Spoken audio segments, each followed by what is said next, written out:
आज यहाँ से घर जाने के बाद एग्जैक्टली क्या करना है, क्यों करना है, कैसे करना है, वो सारा कुछ मैं इससे एक्सप्लेन करूँगा सो दैट आपको पूरी क्लैरिटी हो। और यानी कि साथ साथ हम एक एक करके देखते जाएंगे। ये जो चार्ट बना है ये आपके 3 दिन में जो अपने इनपुट दिए, जो मेडिकल हिस्ट्री तब दी थी, जो हमने ऑब्जर्वेशन किया, वो सारा मिला जुला के जो हमें समझ आया उस हिसाब से है। लेकिन इसको आपको समझने की ज़्यादा ज़रूरत है क्योंकि आपकी बॉडी हर दिन बदलती रहेगी। हर दिन आपको कोई ना कोई इम्प्रूवमेंट आएगा या कोई ना कोई नई चीज़ भी आ सकती है ना। तो उस हिसाब से इस चार्ट को जो आज की तारीख के लिए परफेक्ट है, कल हो सकता है आपको रीमॉडिफाई करना पड़े खुद ब खुद। तो जो भी कुछ हमने लिखा, क्यों लिखा, कैसे लिखा, वो समझना आपके लिए आवश्यक है। जिस तरह से जो इंसुलिन डिपेंडेंट पेशेंट, उन्हें पता है हर दिन एक ही मात्रा की इंसुलिन नहीं ली जाती, वो तो आपके बॉडी के रिस्पॉन्स के हिसाब से जितनी ज़रूरत है उस हिसाब से ऊपर नीचे करना वो एक पेशेंट का ही काम होता है ना। ठीक उसी तरह से ये जो चार्ट है ये एक रेफरेंस पॉइंट है, इसको कम ज़्यादा करना अपने लाइफस्टाइल के हिसाब से ये आज हम समझेंगे। और लेकिन उससे पहले हमेशा की तरह आपके कुछ सवाल जो आपने कल पूछे, उनमें से कुछ सवाल तो ऐसे हैं जो कि रिपीटेडली 2-3 बार आ चुके हैं, तो उनको मैं अवॉइड करूँगा क्योंकि अभी आज आप में से कुछ लोगों की ट्रेन फ्लाइट इमीडिएटली बाद में है, अभी है, थोड़ी देर में ही है। तो इसीलिए जो मुख्य बातें हैं जो आपके लिए जानना बेहद ज़रूरी है, पहले उन बातों को कर लेंगे और उसके बाद जो आपकी फिर और डिफ़िकल्टीज़ हैं या और चर्चाएं हैं जो लोग बहुत जल्दी में नहीं हैं, वो चलता रहेगा फिर, है ना। इस तरह से कर लेते हैं इसको। तो खैर, एक सवाल जो 3 दिन से कुछ लोग आप में से ने पूछा, जैसे यहाँ भी ये सवाल है, सत्यपाल है या आप है ना, और बाकी ने भी पूछा, is it advisable to take supplement like vitamin B12 etcetera, ठीक है ना, विटामिन टैबलेट सप्लीमेंट्स ये लेना चाहिए कि नहीं, लें तो क्या लें, या अगर इस तरह के डाइट हम लेंगे तो कैल्शियम कहाँ से आएगा, प्रोटीन कहाँ से मिलेगा। ऐसे सवाल तीनों दिनों में यूं ही आपने कई बार पूछे, तो अब इस उदाहरण के थ्रू मैं उसका जवाब देता हूँ। जवाब के लिए, जैसे कई बार लोग बोलते हैं कि डेयरी प्रोडक्ट नहीं लेंगे तो कैल्शियम कहाँ से मिलेगा,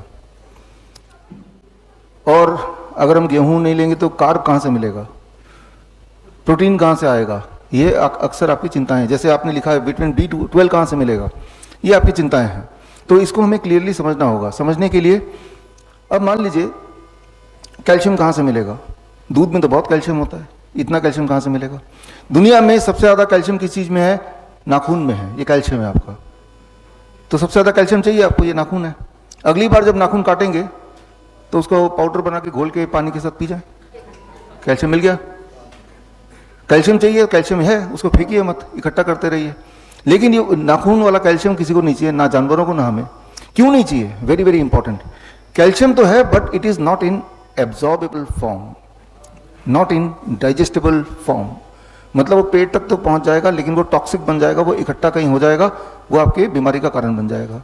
तो कोई जानवर या ह्यूमन नहीं लेता उसको। अगर आपको प्रोटीन चाहिए, हाई प्रोटीन डाइट, ऐसा कई लोग बोलते हैं मैं तो जिम जाता हूँ, हाई प्रोटीन डाइट चाहिए। दुनिया में सबसे ज़्यादा प्रोटीन ये बालों में है, ये प्रोटीन है पूरा 100% प्रोटीन। तो अगली बार जब बाल काटेंगे तो बोले इकट्ठा करके लाओ भाई, उसका नूडल बना लिया, खा लिया उसको। लेकिन ये भी नहीं करते क्योंकि वही वाली बात है, it is not in absorbable form, it is in a toxic form. Absorb होगा नहीं, बॉडी में कहीं इकट्ठा हो जाएगा, आपके लिए तंग करेगा, आपको बीमार करेगा, तो नहीं लेते। तो कोई भी चीज़ का हाईएस्ट कि मुझे ऐसा कुछ चाहिए जिसमें सबसे ज़्यादा कैल्शियम हो, सबसे ज़्यादा प्रोटीन हो, ये डेफिनेशन होना ही नहीं चाहिए। सबसे ज़्यादा कैल्शियम हो लेकिन एब्जॉर्बेबल फॉर्म में हो। सिमिलरली डेयरी प्रोडक्ट में जो कैल्शियम है तो ज़्यादा, but it is partially absorbable, not completely absorbable. आप ये देखेंगे जिन जिन जगह पे दूध ज़्यादा यूज़ होता है उन जगह में, जैसे स्विट्ज़रलैंड है, डेनमार्क है, स्वीडन है, जहाँ सबसे ज़्यादा डेयरी प्रोडक्ट लेते हैं। और ये वो देश है जहाँ पे हड्डियों की बीमारी टॉप मोस्ट नंबर पे है। भारत में वेस्ट बंगाल है, यहाँ पे वेस्ट बंगाल कुछ लोग वेस्ट बंगाल से आए हैं ना यहाँ पे, है ना। तो वेस्ट बंगाल में आप देखेंगे, कोलकाता में देखेंगे तो एक दुकान मिठाई की है, दूध की बनी मिठाइयाँ हैं, एक दुकान केमिस्ट की है, फिर दुकान मिठाई की, फिर केमिस्ट की, ऐसे ही होता है। नज़र दौड़ाएंगे तो दिखेगा, और लोगों की नज़र दौड़ाएंगे तो हर एक को हड्डियों की बीमारी है। उंगलियां सीधी नहीं होती, टेढ़ी रह जाती हैं, चलते हैं तो लंगड़ा के चलते हैं, और तब जब मैं बोलता हूँ अपने कजन्स को क्या हाल बना रखा है अपना, कहते हैं देखो ये भी ऐसा है, ये भी ऐसा है, ये भी ऐसा है। उन्हें लगता है कि इतनी उम्र में ऐसा होना ही है, ये स्वाभाविक है, ये कोई बीमारी नहीं है। सबका लाइफस्टाइल एक जैसा, सबकी बीमारी भी एक जैसी ही है। फिर अभी मैं 3-4 दिन पहले वियतनाम में था। वियतनाम में हमारे सेंटर्स हैं, वहाँ दूध एक्सपोर्ट होता है। वहाँ हड्डियों की बीमारी एक भी नहीं देखेंगे आप, वहाँ देखेंगे है ही नहीं। थाईलैंड में हड्डियों की बीमारी नहीं है, बिकॉज वहाँ पे consumption of the dairy is very very less, है ही नहीं। बनता तो है लेकिन एक्सपोर्ट के लिए बनता है वो। तो मैं ये बोलना चाह रहा हूँ कि न्यूट्रिशन की बात कर रहे हैं, सप्लीमेंटेशन की बात कर रहे हैं, तो हमें न्यूट्रिशन वो लेना है जो बॉडी को एब्जॉर्बेबल फॉर्म में मिल जाए। सबसे ज़्यादा एब्जॉर्बेबल फॉर्म में कब मिलता है? जब उसके स्टेट को हम बदले ना। जैसे फ्रूट्स ले रहे हैं, वेजिटेबल्स ले रहे हैं, 100% एब्जॉर्बेबल फॉर्म, 100%। तो उसमें मात्रा में कम है, लेकिन जितना है वो पूरे उसी तरह बॉडी में जा रहा है। दूध में मात्रा में अधिक है, लेकिन वो जा नहीं रहा है, वो अटक रहा है, तो हमें नुकसान पहुंचा रहा है। कोई बोलेगा कार्ब कहाँ से मिलेगा, हमारा तो गेहूं बंद कर दिया। दुनिया में सबसे ज़्यादा कार्ब किस चीज़ में है? लकड़ी में है। ये कार्ब भी है, सेलुलोज, 100% कार्ब, राइट। तो इसका भी पाउडर बना के चटनी में घोल के पी लो, चटनी बना के, तो कार्ब भी कार्ब है ये। लेकिन वुड, लकड़ी कोई भी नहीं खाता। क्यों नहीं खाएंगे? क्योंकि ये एब्जॉर्बेबल फॉर्म में कार्ब नहीं है। तो डेफिनेशन ये है कि वो फूड लेना है जिसमें कार्बोहाइड्रेट, प्रोटीन, विटामिन, कैल्शियम बहुत ज़्यादा हो, लेकिन जितना भी हो वो एब्जॉर्बेबल फॉर्म में हो। तो जो DIP डाइट आप ले रहे हैं, इसमें वही चीज़ ले रहे हैं जो बॉडी एब्जॉर्ब करेगा, टॉक्सिक नहीं बनाएगा, है ना। तो आपके सवाल का पार्शियल जवाब तो ये होता है कि हमें सप्लीमेंट लेना नहीं है, लेकिन आपने स्पेसिफिकली लिखा है कि विटामिन B12 का सप्लीमेंट लेना है कि नहीं, क्योंकि आपको आइडिया है कि विटामिन B12 तो किसी प्लांट में होता नहीं है, और हमने 3 दिन से आज भी प्लांट ही लिया है, फ्रूट्स लिए, वेजिटेबल लिए, डेयरी प्रोडक्ट तो लिया नहीं। तो यानी कि आपने 3 दिन से विटामिन B12 नहीं लिया और इसी डाइट पे रहने वाले हैं आगे, यानी कि आपके बॉडी में विटामिन B12 जाएगा नहीं। तो मुद्दा यह आता है कि जाएगा नहीं तो विटामिन B12 डेफिशिएंसी हो जाएगी, तो क्या करें? अब इसको ऐसे समझिए, एक गाय है, एक भैंस है। गाय के दूध में B12 होता है। गाय के दूध में विटामिन B12 कहाँ से आता है? गाय भी तो दूध नहीं पीता ना, गाय भी तो अंडे मछली नहीं खाता, तो उसके दूध में विटामिन B12 आता कहाँ से? वो तो घास खाता है सिर्फ। तो जब आप रॉ वेजिटेबल्स एंड फ्रूट्स खाते हैं तो उसमें there are certain good bacteria also, धोने के बाद भी, और वो पेट में जाता है, वो आपकी बॉडी की मदद करता है विटामिन B12 बनाने में। एक्चुअली विटामिन बॉडी बनाती नहीं है, लेकिन वो माइक्रोब बनाते हैं। इसीलिए अभी जो डिबेट चल रहा है कि विटामिन B12 को विटामिन B12 ना बोल के हार्मोन 12 बोलेंगे, क्योंकि विटामिन का मतलब ये है कि बॉडी नहीं बना सकती। लेकिन अगर हम सोचें कि मान लो एक बकरी है, उसके दूध में भी विटामिन B12 मिलेगा ना, तो बकरी तो सिर्फ पत्ते खाती है, तो पत्ते में तो विटामिन B12 है ही नहीं, तो दूध में कहाँ से आ गया? पत्ते में होता नहीं है और बकरी के दूध में विटामिन B12 होता है, तो कहीं बॉडी से ही आया होगा। तो विटामिन B12 की, जैसा आपने सवाल पूछा, चिंता करने की जरूरत नहीं, क्योंकि आप खूब सारे वेजिटेबल्स एंड फ्रूट्स आप ले ही रहे हैं, इसीलिए वो डेफिशिएंसी नहीं आएगी। ये DIP डाइट बनाए हुए मुझे करीब 12-15 साल हो गए हैं। आज भी मेरे साथ ऐसे पेशेंट्स हैं जो 12 साल से मुझे फॉलो कर रहे हैं, और तब से DIP डाइट, मैं तो 20 साल से कर रहा हूँ। तो हालांकि मैं अपना चेकअप नहीं कराता हूँ कभी भी, लेकिन उन लोगों ने यूं ही out of curiosity B12 check किया तो उन्हें कमी नहीं पाई नहीं गई। क्योंकि कमी कब होगी? जब आप vegetables and fruits raw form में नहीं खाएंगे, रॉ नहीं खाएंगे तो कमी होगी। तो वेजिटेरियन लोगों को, या वीगन जैसे बोलते हैं ना, वीगन का मतलब क्या है? जो लोग डेयरी प्रोडक्ट नहीं लेते लेकिन कुक्ड फूड लेते हैं, तो कुक कर दिया तो अब विटामिन B12 बॉडी नहीं बनाएगी, लेकिन रॉ ले लिया जो आप ले रहे हैं, विटामिन B12 बनाएगी। सारे विटामिन, सारे मिनरल आपके बॉडी में रहेंगे, कोई दिक्कत कभी नहीं आएगी। तो खैर, सवाल कुछ और भी हैं आपके, लेकिन इन सवालों के जवाब जब मैं एक्सप्लेन करूंगा तब आपको बीच बीच में मिलते रहेंगे। पहले इसको एक बार फिनिश करना आवश्यक इसलिए है क्योंकि आप में से कुछ लोग जल्दी भी निकल सकते हैं, है ना। तो एक एक करके करते हैं इसमें। ये अपने हाथ में ले लीजिए, इसकी फोटो वोटो खींच के ना, ये 3-4 कॉपी बनवा लीजिए, कहीं गुम हो गया तो आपके पास एटलीस्ट रेफर करने के लिए रहेगा, है ना। बाद में मोबाइल से एक फोटो तो खींच के ही रखिए कि चलो एक जगह सेव हो गया। ये जो सर्केडियन चार्ट है, इस चार्ट को बनाने में जिन डॉक्टर्स ने कंट्रीब्यूट किया उनके नाम आप देख रहे हैं, आप लिखे हुए। ध्यान से देखेंगे तो इसमें हर तरह के डॉक्टर हैं, इसमें MBBS भी हैं, BDS भी हैं, एक्यूप्रेशर भी है और BMS भी है, राइट। तो हर तरह के डॉक्टर्स ने मिलके कल रात को, इसकी ये एक इम्पार्शल लिस्ट है, और भी लोग हैं जिन्होंने इस पर कंट्रीब्यूट किया है। तो रात को मेरे ख्याल से 2:30-3 बजे तक ये आपके सबके चार्ट एक एक करके देख के फिर बने हैं, आपका सारा कुछ देख के एक एक करके तब बन 2:30 बजे तक। यानी कि जिन लोगों ने ये चार्ट बनाया उन सबका कल का जो सर्केडियन क्लॉक नींद का वो बिगड़ चुका है ना। और आज का आपका बिगड़ने वाला है। कोई लोग ट्रेन में जाएंगे, कोई लोग फ्लाइट में जाएंगे, ना जाने कब लैंड करेंगे, कोई 1:30 बजे लैंड करेंगे, कोई 2 बजे लैंड करेंगे, है ना। तो कभी कभी बिगड़ता रहता है, तो उतना हमारा बॉडी झेल लेता है। अगर ये रोज बिगड़ेगा तो धीरे धीरे बॉडी बीमार पड़ेगा, है ना। तो खैर आगे बढ़ते हैं। सबसे मुख्य ऊपर स्लीप ड्यूरेशन। नींद का एक खास कनेक्शन आपके हेल्थ से। Your health is having a very very strong bonding with the sleep. तो यहां पे समझना पड़ेगा, जैसे जैसे हमारी उम्र बढ़ती है हमारी नींद की रिक्वायरमेंट अकॉर्डिंगली कम होती है, ये हमें पता है। एक छोटा बच्चा जो एक बच्चा जब पैदा होता है वो 18 घंटे सोता है, 20 घंटे सोता है, 22 घंटे भी सोता है, हार्डली उठता है वो, है ना। फिर जैसे जैसे वो बड़ा होता है उसकी नींद की रिक्वायरमेंट अपने आप कम होती रहती है, अपने आप ही वो, उसको कोई बोलता नहीं अब तुम कम सो, अपने आप ही कम सोने लगता है, अकॉर्डिंगली जल्दी उठ जाता है। तो आपकी उम्र के हिसाब से एक पर्टिकुलर अमाउंट ऑफ नींद आपके बॉडी को आवश्यक है। उससे बहुत कम या बहुत ज़्यादा अगर आप सो रहे हैं तो आपकी सर्केडियन क्लॉक बिगड़ेगा। तो सबसे पहली चीज़ जो आपको नोटिस करनी है कि आपकी नींद की ड्यूरेशन लगभग कितनी होनी चाहिए। तो वो हमने यहाँ टिक कर दिया आपकी उम्र के हिसाब से, राइट। तो आप देख लीजिए कितने ड्यूरेशन का होना चाहिए, वो वहाँ पे टिक है। फिर अपने आप से पूछिए क्या इतना है, लगभग थोड़ा फ्लेक्सिबिलिटी चलेगा। अगर नहीं है तो उसको उस तक पहुँचाने की कोशिश करनी है।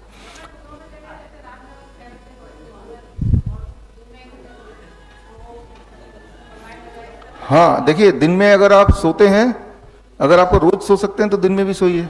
लेकिन कभी दिन में सो गए, आपने नोटिस किया होगा कि जो लोग दिन में सोने के आदी नहीं है, किसी दिन में सो गए तो उठते हैं तो और आलस लगता है ना, और आलस लग जाता है। लेकिन ऐसा नहीं बोल रहा हूँ कि दिन में नहीं सो, थोड़ा फ्लेक्सिबिलिटी है, दोनों को प्लस कर लीजिए, फिर you add both of them together.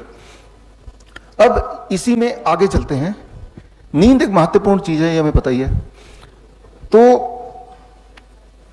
रात को सोने से 2 घंटे पहले तक जो लोगों को नींद आने में और दिक्कत आती है, अपने बल्ब को डिम कर लीजिए, लाइट्स एक्सपोजर।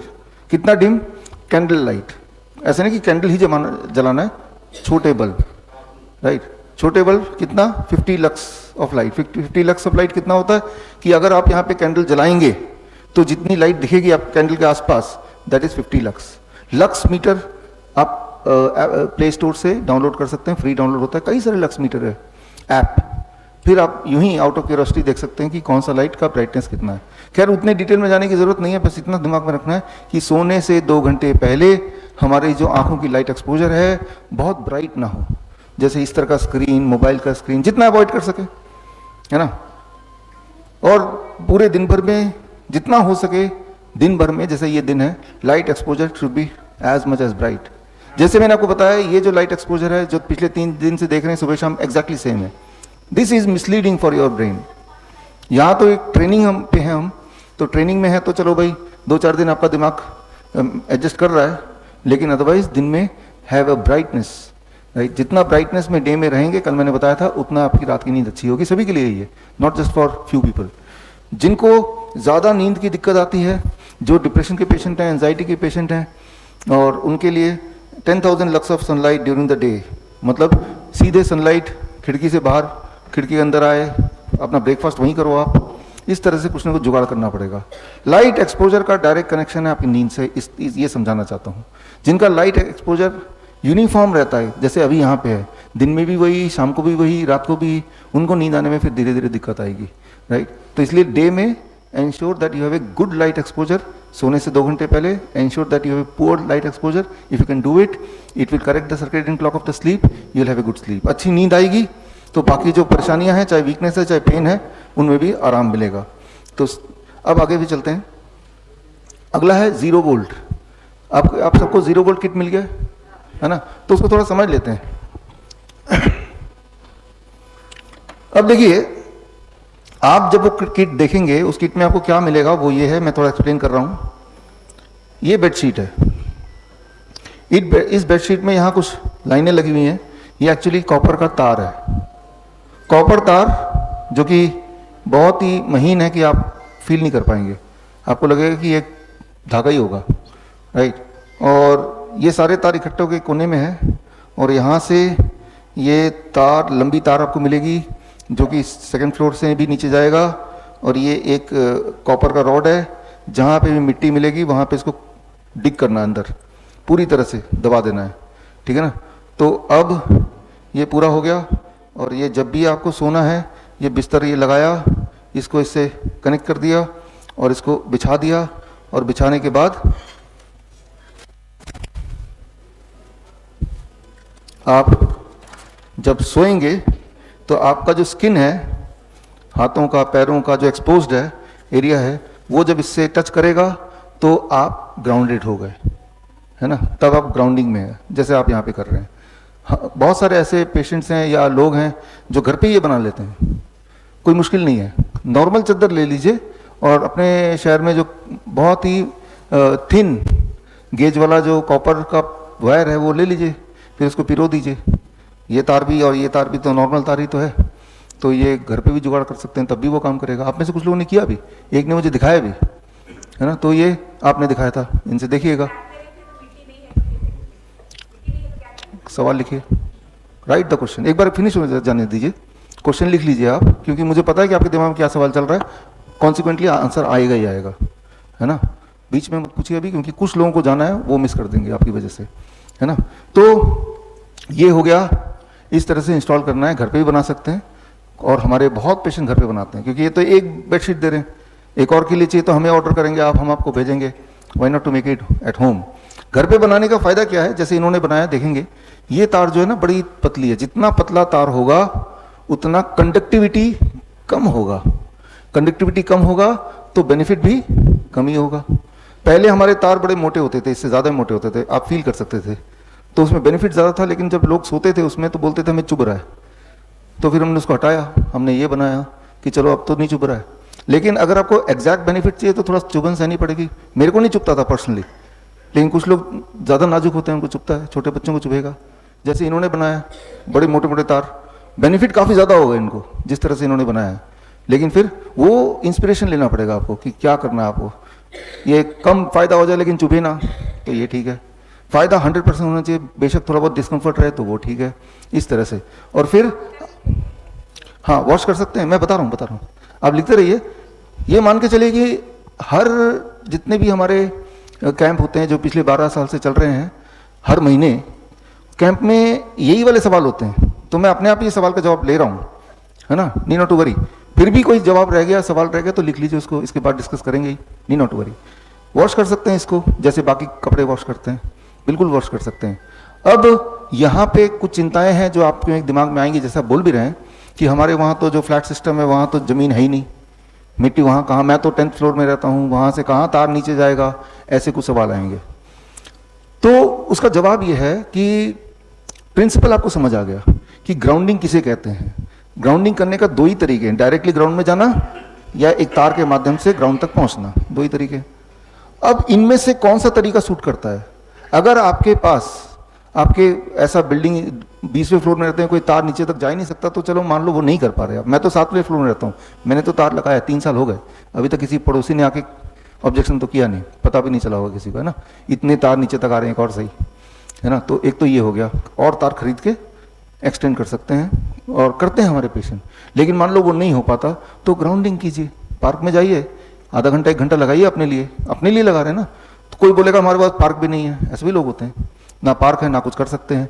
तो तीसरी चीज़, जैसे आप मेरे ऑफिस में आएंगे तो ऑफिस में भी इस तरह के हमारे 150 का स्टाफ है, उधर ऐसे ही बना हुआ है जैसे यहाँ नीचे बना हुआ है। तो इसका मतलब हमारी टीम जब, या मैं भी जब बैठता हूँ पूरे दिन भर में, तो मैं ग्राउंडेड हो गया, अर्थिंग हो गई। दिन भर में हम काम कर रहे हैं लेकिन बॉडी में थेरेपी चल रही है 0 वोल्ट। तो अगर ऐसा कोई व्यवस्था आपके घर में वहाँ हो सकता है जहाँ पे आपका वर्क प्लेस है, तो हम ऐसे मैट भी बनाते हैं कि छोटे जो नॉर्मल फुट मैट होते हैं उसी में तार लगा के, और वो तो ये जुगाड़ है, जैसे ये जुगाड़ आप देख ही रहे हैं यहाँ पे, है ना। तो आपको ये देखना पड़ेगा कि आपकी परिस्थिति को ध्यान में रखते हुए इनमें से कौन सा सूटेबल है। कई लोग बोलते हैं, जैसा आप बोल भी रहे हैं, नहीं वो भी नहीं हो पाएगा, ऑफिस वाला भी नहीं, पार्क भी तो नहीं है, अरे मेरा घर तो ऊपर है, कुछ हो ही नहीं पाएगा। आपने कभी शराबी को देखा? शराबी कभी कंप्लेन करता है? कभी वो एक्सक्यूज देता है, यार आज बारिश है, कौन शराब पिएगा, जाके छोड़ो यार। वो शराबी दुनिया में कहीं भी क्यों ना हो, किसी भी हालत में हर दिन उसको शराब मिली जाती है, शराब पीने वाला भी मिल जाता है ना? हाँ, क्योंकि उसका गोल क्लियर है, वो कभी भी एक्सक्यूज नहीं देता, वो मिलेगा। अरे यार नहीं पिया यार, कौन वहां तक जाएगा, पता नहीं मिले ना मिले, फैसिलिटी नहीं है यहाँ पे। उसकी आंखें, उसके जो पूरा जो सिस्टम है दिमाग का, एंटीना हमेशा अलर्ट रहता है, मिल ही जाता है उसको। तो एक शराबी की तरह सोचिए कि वो होता तो क्या करता, है ना? कि अगर आपने ठान लिया मुझे करना है तो कुछ ना कुछ सोल्यूशन दिखेगा, राइट?